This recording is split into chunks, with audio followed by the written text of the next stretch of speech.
अपने शहर की चिलचिलाती गर्मी से परेशान हैं तो चलिए पहाड़ों के सैर पर चलें। शांति, सुकून और बेहद सुंदर नज़ारों से भरे किसी सांस्कृतिक शहर की तलाश में हैं जो थोड़ा बजट में भी हो, तो चलिए उत्तराखंड के चंपावत चलते हैं। चंपावत उत्तराखंड के मुख्यमंत्री पुष्कर सिंह धामी का कर्म क्षेत्र। कुमाऊं के शहर चंपावत के विकास के लिए धामी जी लगातार प्रयासरत हैं। चंपावत में वाणासुर का किला, हथिया नौला, पाताल रुद्रेश्वर गुफा और बालेश्वर मंदिर जैसी सुप्रसिद्ध जगहों पर घूमने का आनंद ही कुछ और है। चंपावत को उत्तराखंड के सबसे खूबसूरत शहरों में से एक माना जा सकता है।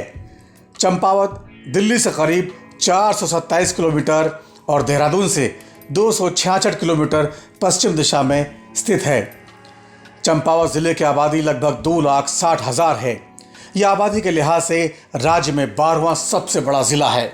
कुदरत की खूबसूरती से घिरा ये शहर किसी जन्नत के नज़ारे से कम नहीं।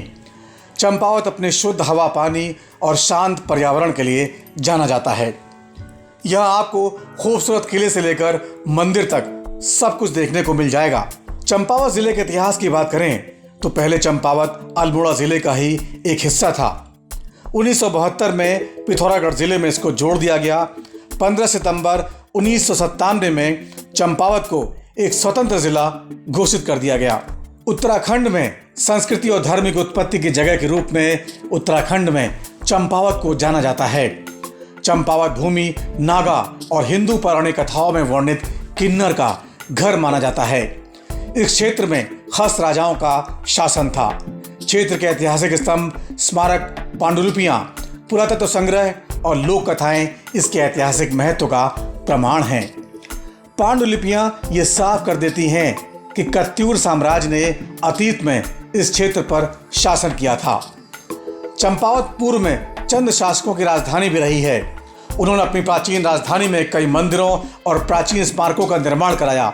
वर्तमान में ये स्मारक सैलानियों के लिए सबसे बड़ा आकर्षण है। बालेश्वर, देवीधुरा, पंचेश्वर, पवनगिरी मंदिर कुछ ऐसे वास्तुशिल्प भवन हैं जो चंद वंश द्वारा निर्मित हैं। तो चलिए अब आपको दिखाते हैं चंपावत में घूमने की कौन कौन सी जगहें हैं। बाणासुर का किला। चंपावत में बाणासुर का किला बेहद प्रसिद्ध है। इस किले की अपनी अलग मान्यता है। हिंदू मान्यताओं के अनुसार ऐसा माना जाता है कि यहाँ श्री कृष्ण ने बाणासुर राक्षस का वध किया था। कहा जाता है कि बाणासुर के 100 हाथ थे, वह बेहद बलशाली था। इस किले के आसपास आपको केवल हरियाली ही हरियाली दिखाई देगी। यहाँ से आप लोहावती नदी के उद्गम को देख सकते हैं। इस किले तक पहुँचने के लिए आपको लगभग 2 किलोमीटर की दूरी तय करनी होगी, यानी आपको पैदल चलना होगा। लेकिन आपका ये छोटा सा सफ़र बेहद यादगार और सुहावना बन जाएगा। बालेश्वर मंदिर। अगर आपको मंदिर जाना पसंद है तो चंपावत में स्थित बालेश्वर मंदिर ज़रूर जाएं। ये चंपावत के सबसे पुराने मंदिरों में से एक है। ये मंदिर भगवान शिव को समर्पित है। बालेश्वर मंदिर को चंद वंश के राजाओं ने बनवाया था। साथ ही ये मंदिर पत्थर की नक्काशी का एक अद्भुत नमूना है। जब भी चंपावत जाएं, बालेश्वर मंदिर के दर्शन ज़रूर करें। हथिया नौला। उत्तराखंड में नौला बावड़ी को कहा जाता है। नौले का पानी बेहद साफ और ठंडा होता है। आज भी आपको जगह जगह पर नौले देखने को मिल जाएंगे, हालांकि उनमें पानी कम ही होता है। इस नौले की खासियत यह है कि ये एक हाथ वाले इंसान ने बनाया था। कहा जाता है कि जिस व्यक्ति ने ये नौला बनाया था उसका एक हाथ राजा ने कटवा दिया था ताकि वह दोबारा ऐसी महान कलाकृति न बना सके। इसलिए आपको एक बार इस नौले की खूबसूरती से रूबरू ज़रूर होना चाहिए। Abbott mount church. Abbott mount church Champawat के सबसे खूबसूरत और अद्भुत जगहों में से एक है। साल 1910 में हेराल्ड एबट ने 86 एकड़ ज़मीन लीज पर खरीदी थी। इस ज़मीन पर करीब 18 कोठियाँ बनाई गईं, जहाँ केवल अंग्रेज रहा करते थे। कहा जाता है कि एबट ने अपनी पत्नी की याद में ये चर्च बनवाया था। पहले के समय में केवल यहाँ अंग्रेज ही जाते थे, लेकिन कुछ समय बाद ये चर्च सभी लोगों के लिए खोल दिया गया। इसलिए जब भी आप चंपावत जाएं तो एबट माउंट चर्च की सैर ज़रूर करें। पाताल रुद्रेश्वर गुफा।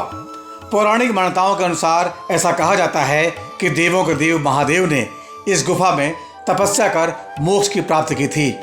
ये गुफा 40 मीटर लंबी और 10 मीटर चौड़ी है। साल 1993 में इस गुफा की खोज की गई थी। इस गुफा की खोज की कहानी बेहद रोचक है। ऐसा कहा जाता है कि माँ दुर्गा चंपावत के एक स्थानीय निवासी के सपने में आई थी। उन्होंने सपने में पाताल रुद्रेश्वर गुफा के बारे में जानकारी दी। खोज से पहले इस गुफा में चमगादड़ रहते थे, इसलिए यहाँ कोई नहीं जाता था। अगर आप भी शिव के भक्त हैं तो इस गुफा को देखने ज़रूर जाएं। तो ये थी चंपावत के बारे में खास जानकारी। तो आप भी चंपावत के सफ़र पर ज़रूर जाएं। हिमालय न्यूज़ के लिए नवीन पांडे की रिपोर्ट।